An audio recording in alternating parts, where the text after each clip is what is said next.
Yo, what's up? So I don't have any introduction, so let's just get to the point. I'm just gonna teach you guys how to download Ppsspp and make it work on iPhone X. So first things first, guys, you need to have a Tweakbox or App Valley on your iPhone to download Ppsspp.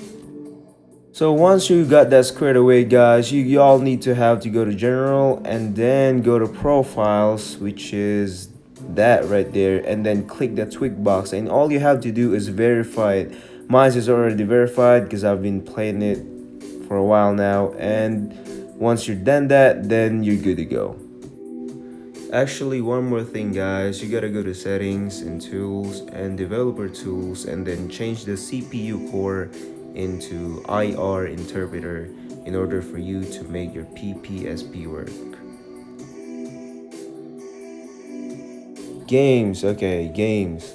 So I'm gonna put two games down below on my description. It's gonna be Fight Night Round 3, which is the one that I have right now, and God of War, because that's the only one that I have.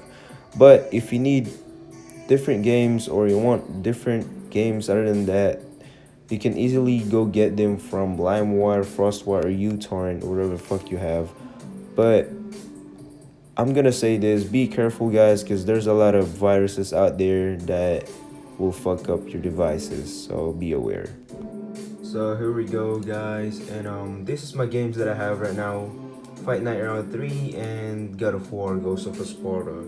So I already downloaded the game, so I'm just gonna open the files, and this is the files that you're gonna have when you download it. So the one that I'm talking about earlier is you need to have a WinRAR. So like all you have to do is right click and then extract files, and this is gonna be the final form of that file.